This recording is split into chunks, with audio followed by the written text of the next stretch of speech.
Oi, gente, tudo bem? Sou a professora Daniela Costa, a professora que está ministrando Políticas Linguísticas e Cultura Escolar. Nessa aula, nós vamos começar o módulo 2. Então, se a gente lembrar direitinho, o que a gente viu no módulo 1, né? A gente viu o início, a introdução dos conceitos de políticas linguísticas, o que tange as políticas linguísticas, sua relação com os direitos, né? E quando a gente vai pensar nesse segundo módulo, na relação com a cultura escolar, né? Porque se a gente lembrar, a disciplina é políticas linguísticas e cultura escolar. Nesse sentido, então, a gente começa a pensar nas políticas linguísticas, mas para além de uma escolarização formal. Isso é, a gente precisa pensar, já vimos nas outras aulas, que a escolarização ela acontece em todos os âmbitos, em todos os domínios. A gente viu que acontece no domínio familiar, domínio religioso, mas claro que notadamente no domínio escolar, quando a gente fala de instituição, né, da escolarização formal. Mas como vimos que essa educação acontece em vários lugares, vamos pensar nessa escolarização, tanto formal quanto informal, né? E onde as políticas linguísticas se localizam nessa discussão. Para isso, a gente vai trabalhar com o texto de Rodrigues, segundo quem os direitos linguísticos podem ser garantidos por leis, ainda que a mera existência de uma legislação não seja suficiente para a realização plena de políticas linguísticas que pretendam garanti-los, assim como também a mera existência dessas políticas não garante que esses direitos sejam respeitados no confronto com o real. O que esse texto quis dizer?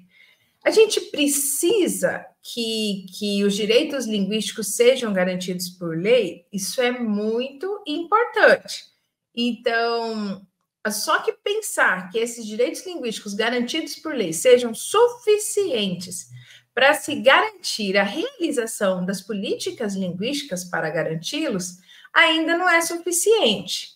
Então, também, do mesmo jeito que se a gente tem políticas linguísticas que não garantem necessariamente esses direitos, vamos pensar da seguinte forma. Por exemplo, no caso da Libras, né? A gente tem os direitos linguísticos, né, daqueles que utilizam a Libras como primeira língua, como língua materna. Isso é um direito garantido por lei. A gente tem políticas linguísticas relacionadas a isso, né? Então, essa aula é interpretada, rege-se que, como língua cooficial, a gente tem que ter intérpretes em todos os lugares, em todos os espaços, em todas as instituições. Então, olha só, temos os direitos linguísticos assegurados por leis, temos as políticas linguísticas relacionadas a essa língua, mas isso é suficiente para que os direitos desses usuários dessa língua sejam garantidos? Esse é o início da discussão de Rodrigues nesse texto, né? Então, o que acontece? A gente precisa pensar na proteção e na promoção da diversidade linguística em relação à garantia dos direitos linguísticos de comunidades marginalizadas. O que isso quer dizer? Quando você fala em proteção da diversidade linguística quanto aos direitos linguísticos, você está falando que você tem que promover, é por isso que é proteção e promoção, essa diversidade linguística. O que é isso? Eu reconhecer que há uma diversidade linguística, isso é, no Brasil, por exemplo, a gente tem mais de 200 línguas sendo faladas no nosso espaço. A gente nem sabe muito sobre isso. Quantas línguas nós conhecemos? Ou será que até a gente começar essa disciplina, ou até a gente estudar um pouquinho mais, a gente consegue perceber que a gente achava que só se falava português, porque eu nasci falando língua portuguesa, só existe essa língua no espaço brasileiro? Então, quando eu falo em promoção da diversidade linguística, eu estou falando nesse conhecimento e nesse reconhecimento dessa diversidade. E a proteção leva-nos a entender que isso precisa ser protegido por lei. Isso eu não posso levar um falante de uma comunidade marginalizada a abrir mão de sua língua, como aconteceu há muito tempo. Se vocês pensarem, há muito tempo, como acontece desde muito tempo, porque acontece até hoje. Porque se a gente pensar que na colonização, né, os jesuítas divulgavam a religião católica e a língua portuguesa. Então, os indígenas teriam que falar a língua portuguesa e abrir mão da sua língua, da sua religião, toda aquela questão. Mas a gente viu também que Getúlio Vargas proibiu isso na década de 1950, as línguas de imigração. E até hoje, por exemplo, se eu obrigo um falante de uma língua que não seja portuguesa ser alfabetizado apenas em língua portuguesa, como se essa fosse a língua materna, será que eu estou protegendo ou eu estou fazendo com que ele se dispa dessa língua e dessa identidade, porque temos visto que a língua é um fenômeno social e falar de políticas linguísticas é falar desse âmbito social. Então, essa promoção e essa proteção não estão acontecendo, né? Só que, como a gente está falando dessa promoção da diversidade linguística, a gente vai também falar a respeito de alguns dispositivos legais, né, que foram ocorrendo durante o tempo, notadamente na América Latina, que é o nosso espaço, em vista dessa promoção desses direitos dessas comunidades marginalizadas. Porque a gente precisa pensar que essas comunidades elas são marginalizadas não apenas no que tange aos direitos linguísticos, mas também aos direitos sociais. Já falamos sobre isso também, né? Então, por exemplo, na América do Sul, Rodrigues menciona que o primeiro dispositivo legal relevante para essa promoção e proteção da diversidade linguística foi a própria Constituição Paraguaia de 1967. Dentre outras questões, ela reconheceu o Guarani como língua nacional ao lado do espanhol. O que significa dizer? Que colocou como línguas cooficiais o espanhol e o Guarani. A gente já estudou também sobre isso. O que isso significa dizer? Significa que quando eu tenho uma língua como oficial, como cooficial, eu tenho todo o Estado com vistas a proteger e a promover essa língua. Então, proteger seus falantes, o direito da própria língua, de ser língua de cultura, de ser língua de produção de conhecimento, né?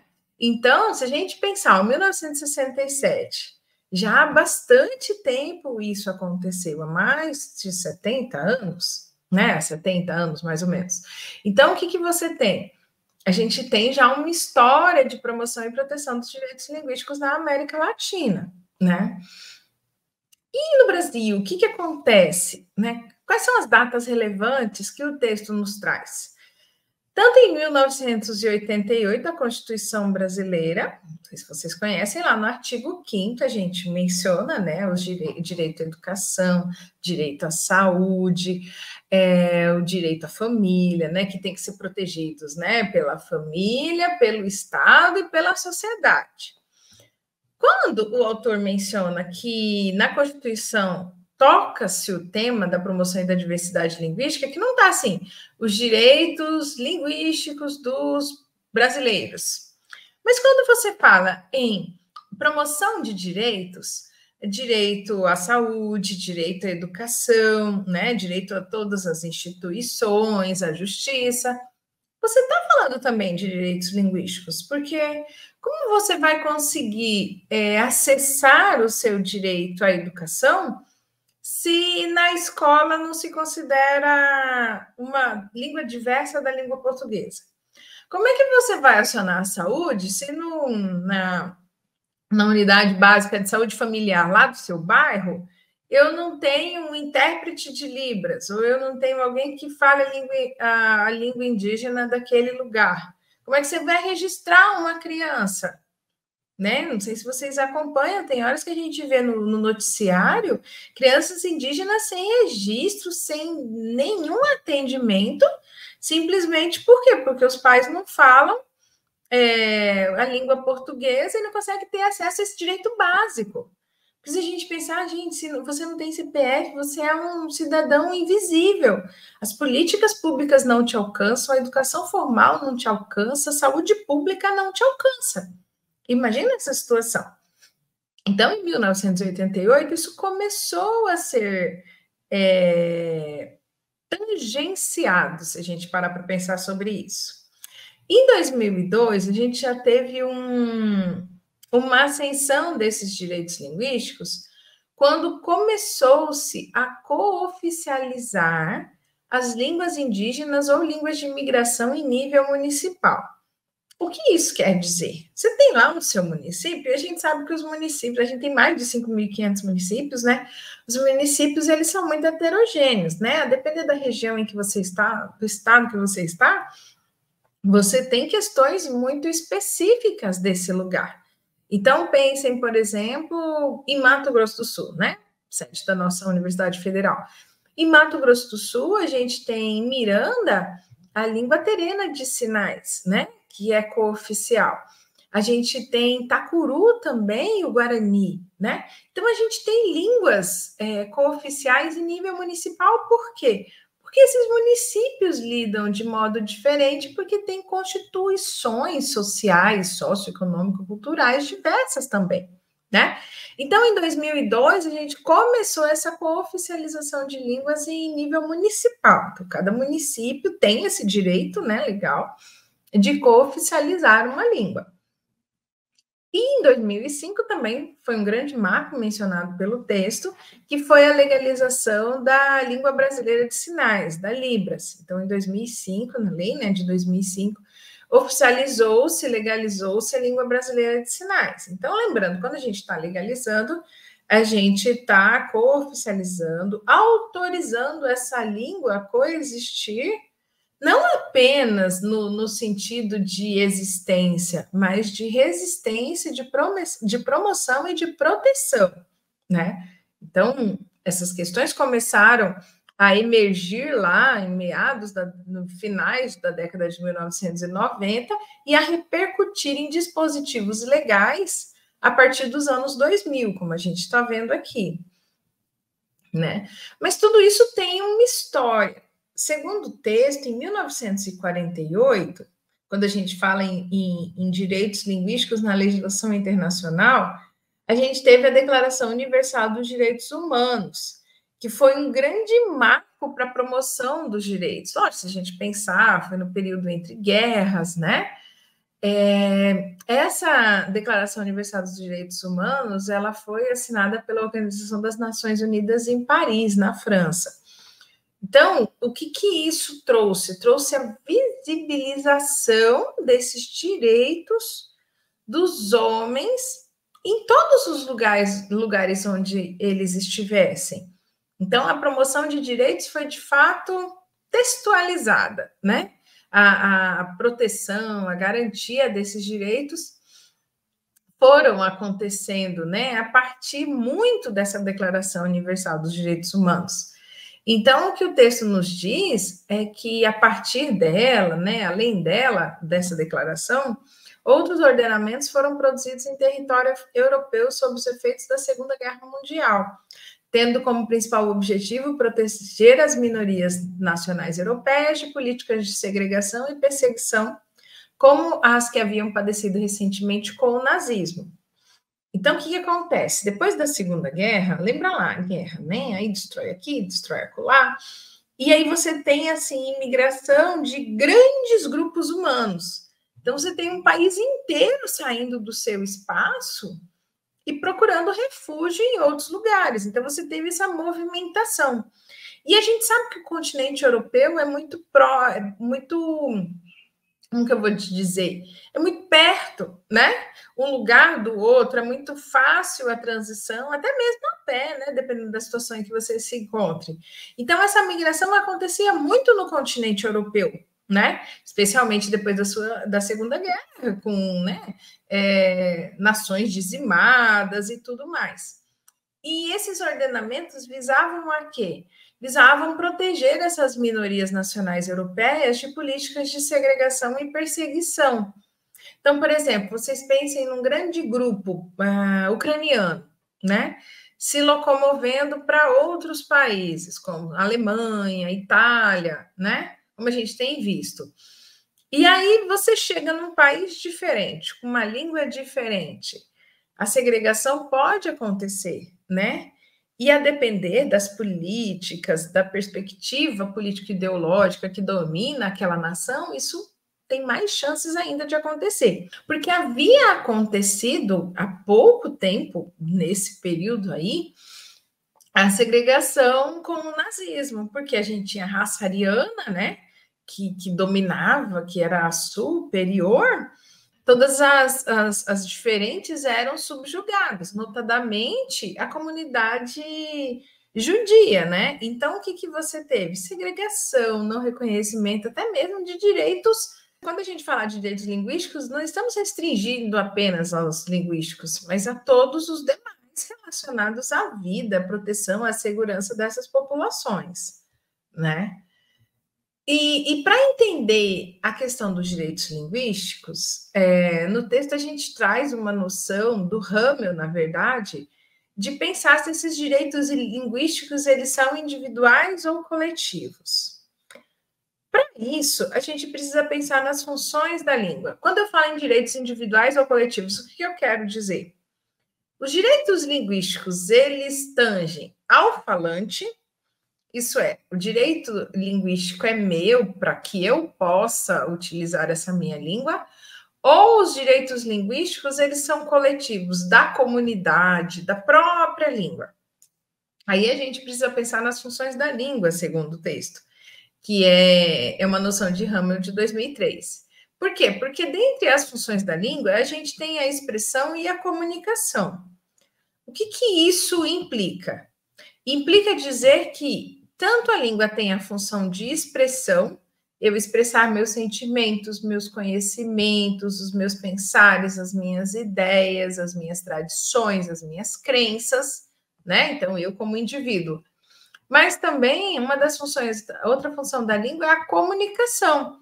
Isso é a interação entre os entes da sociedade, a comunicação de ideias, a transmissão de conhecimentos, a literatura, a ciência, isso é, a gente se comunicar como sociedade. Então, a gente, dessa maneira, está pensando já nas duas formas, na forma dos direitos linguísticos como direitos individuais e como direitos coletivos, né? Então, por exemplo, Rodrigues retoma Abreu para lembrar que Abreu tematiza, nós temos nas nossas leituras complementares esse texto, Abreu também tematiza outra interessante questão, o fato de que os direitos linguísticos podem ser abordados enquanto direitos das línguas ou direitos dos grupos linguísticos. Então, além de pensarmos se os direitos linguísticos eles têm uma faceta individual ou coletiva, e já vemos que tem as duas, a gente pode pensar também nos direitos linguísticos como direitos das línguas ou direitos dos grupos linguísticos. Como assim? Direito dos grupos linguísticos, a gente falou na língua como comunicação. Então, esse grupo, garantir que esses grupos sociais tenham direitos linguísticos no que tange a comunicação, a transmissão de conhecimento. Aí vamos pensar, sei lá, na alfabetização, na produção de textos, na circulação do conhecimento, né? Então, eu estou pensando nos direitos dos grupos linguísticos. Mas o Abreu também tematiza a questão dos direitos das línguas. Então, por exemplo, quando eu estou cooficializando uma língua, eu estou garantindo ou buscando a garantia e a proteção dessa língua, de ela ser reconhecida, de ela ser conservada, protegida e promovida. Então, conseguem perceber que a gente está falando de duas coisas distintas? Ou eu dou o direito de um grupo, os direitos linguísticos dizem respeito a eu garantir que o grupo se comunique nessa língua, receba informação, tenha acesso às instituições, quanto eu posso pensar no direito da língua como a língua como esse patrimônio imaterial. Então, por exemplo, quando eu estudo a língua, quando eu a descrevo, eu estou garantindo a existência dessa própria língua. Aí vocês lembram lá que o que são os patrimônios imateriais, né? Eu tenho o patrimônio material e o patrimônio imaterial. O material, aquele que tem vida física, né? Eu posso tombar, sei lá, um prédio, eu posso proteger uma floresta. Eu estou falando em patrimônio material. Quando eu estou falando em patrimônio imaterial, eu estou falando de noções, de informações, de tradições, de saberes e coisas assim não palpáveis, mas que dizem respeito àquela cultura. Então, por isso é que a língua, como patrimônio imaterial, ela tem vistas a essa garantia de direitos. A gente precisa garantir esses direitos também.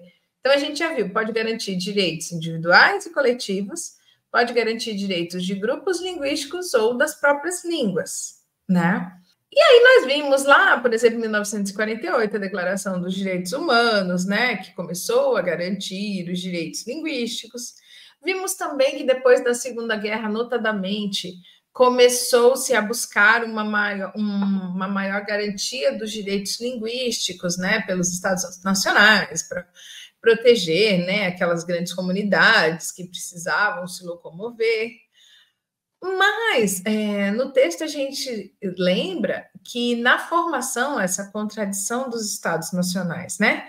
Na formação dos Estados nacionais, a lógica deles se baseou na máxima uma nação, uma língua, utilizada amplamente na construção de um imaginário de unidade e homogeneidade, que tinha na língua nacional, única e una, um dos principais símbolos da identidade nacional.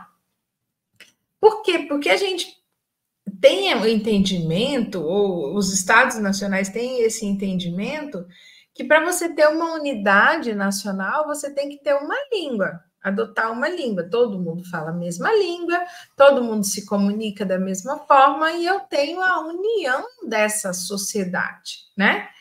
E isso levou ao imaginário de uma unidade e homogeneidade de uma língua nacional. Então, é como se não existisse a diversidade linguística no que tange a línguas distintas no mesmo espaço, ou isso iria contra a noção de Estado nacional, uno, forte, poderoso. E isso também maqueia a diversidade linguística quanto à língua nacional. Por quê? Porque a língua nacional a gente pensaria também numa homogeneidade, uma língua única e una, não, ela só existe de uma forma, né? Então, e isso é um dos principais símbolos da identidade nacional. Então, a gente entende por quê, né? Na colonização, buscou-se estipar a língua geral, né? Na época lá, no diretório dos indígenas de Marquês de Pombal, a gente teve, né, a proibição de usar a língua geral. Por quê? Porque se pensava que ia ser mais fácil controlar essa colônia, né? Que a colônia já era muito grande, a gente já era maior que Portugal desde 1500, desde o descobrimento, em termos de espaço, né? Aí a gente entende também por que o Vargas fez isso, né? Para promover essa unidade nacional, esse povo muito nacionalista, assim, raiz, né? Procura uma unidade, tem uma forma só de sociedade, tem uma forma só de família, tem uma língua só, né? Então, a gente precisa pensar que esse é um dos símbolos da identidade nacional, que é o que rege os estados nacionais. E por isso que se fala em contradição. Por quê? Porque eu estou falando ao mesmo tempo em promover e proteger a diversidade linguística, né, para garantir a segurança das comunidades marginalizadas nos estados nacionais, da mesma forma que os estados nacionais buscam essa unidade linguística como proteção, como força do Estado. E aí, voltando para o Brasil, né, como que esse Estado nacional se organiza em relação à diversidade?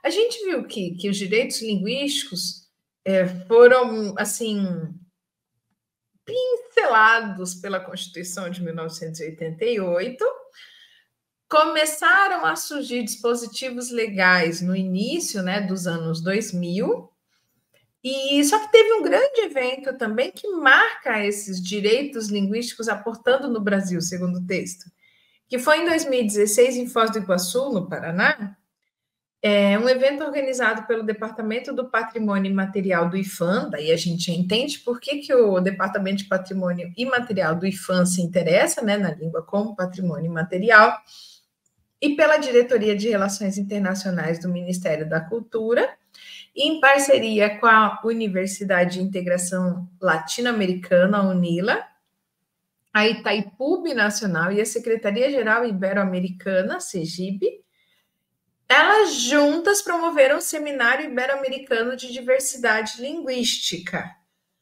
Por que no texto a gente pensa em os direitos linguísticos aportam no Brasil? Parece que chegou mesmo agora um seminário para discutir a diversidade linguística na América Latina, promovido que por órgãos governamentais, olha aí, IFAM, Ministério da Cultura, por órgãos acadêmicos, universidade, pela iniciativa privada, olha lá, Itaipu. Então, houve uma ação, né, de pensar sobre esses direitos linguísticos, né? E aí, depois disso, o que a gente começou a ter? Essa cooficialização de línguas em nível nacional, a gente viu que começou em 2002. No texto de Rodrigues, que dá base para essa aula, vocês vão ver um quadro, né, com essas línguas, onde elas estão cooficializadas no que tange a município, a estado, a identificação, né, de quais são elas. Então, eu sugiro a leitura mesmo do texto. Dentre essas 19 cidades mencionadas por Rodrigues, que cooficializaram línguas em nível municipal, dessas 19 cidades, 5 delas cooficializaram línguas indígenas e 14 delas cooficializaram línguas de imigração histórica. Por quê? A gente falou, né, que os municípios têm realidades distintas. Então, eu tenho, por exemplo, as cidades de Santa Catarina com a língua alemã cooficializada. Por quê? Porque eu tenho uma comunidade alemã forte naquele município e que é marginalizada pela língua, pelos seus direitos linguísticos não garantidos, né? Em São Gabriel da Cachoeira, por exemplo, no Amazonas, a gente teve a cooficialização de mais de 5 línguas indígenas. Por quê? Porque a gente tem grupos indígenas substanciais, então isso é interessante a gente pensar. Não é porque uma comunidade linguística é marginalizada que ela é minoritária, ela é pequena, ela é minorizada. Então, sobre isso a gente precisa pensar também, né? Então, isso tudo tem vistas a pensar na língua como patrimônio imaterial do Estado. Olha aí o direito das línguas sendo garantido, pelo menos por meio de dispositivos legais. Por quê? Porque quando eu cooficializo essas línguas, eu as considero também como esse patrimônio imaterial. Por quê?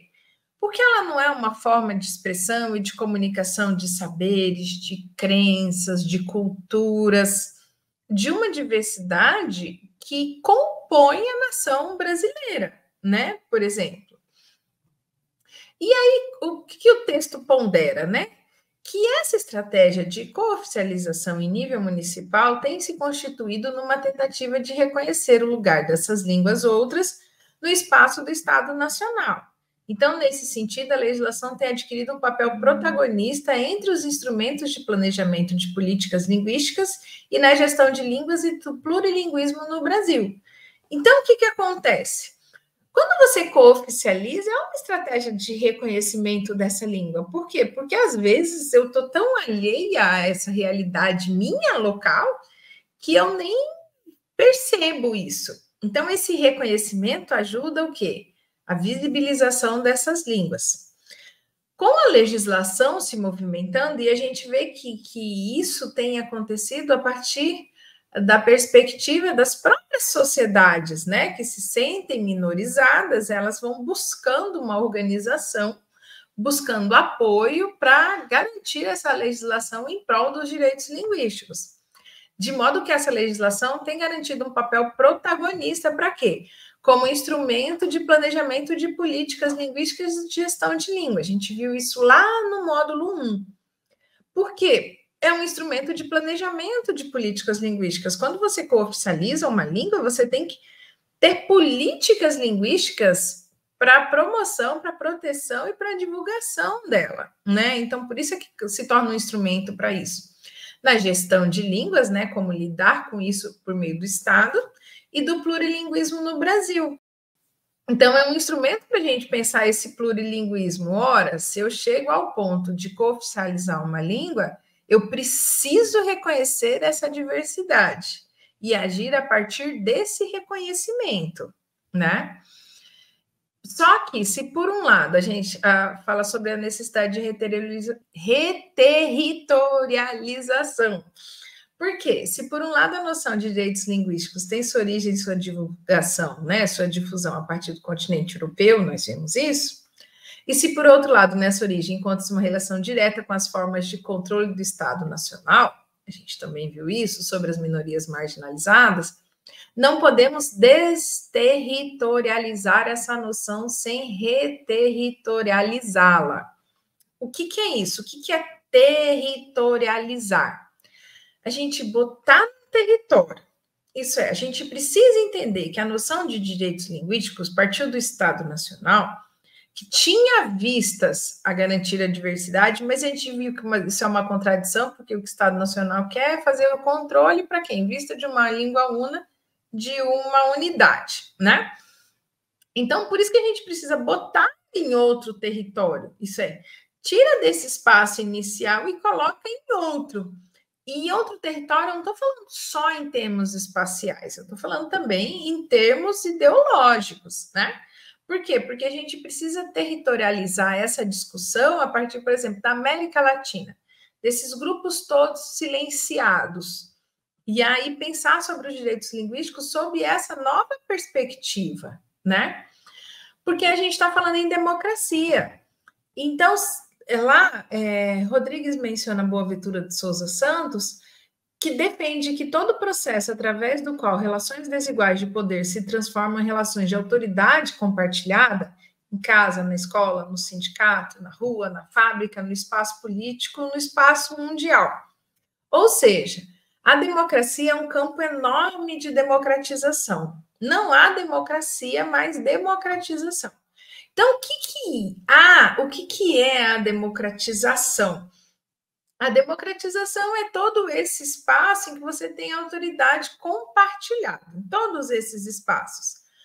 Para haver a democracia, essas relações precisam ser o quê? Igualitárias no sentido de todos os trechos, todos os pedaços dessas comunidades precisam ser ouvidas. Aí, de fato, eu tenho a democracia. Se eu tenho todos esses espaços, mas eles não são tomados por todas as pessoas, eu tenho esse campo de democratização, mas não tenho necessariamente a democracia, né?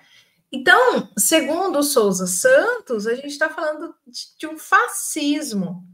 Quando eu digo que não tem um espaço para todos esses entes, eu posso ter situações de fascismo, porque esse fascismo está presente na violência da polícia nas ruas, no autoritarismo do patrão ou do chefe com seus funcionários, ou na relação entre marido e mulher.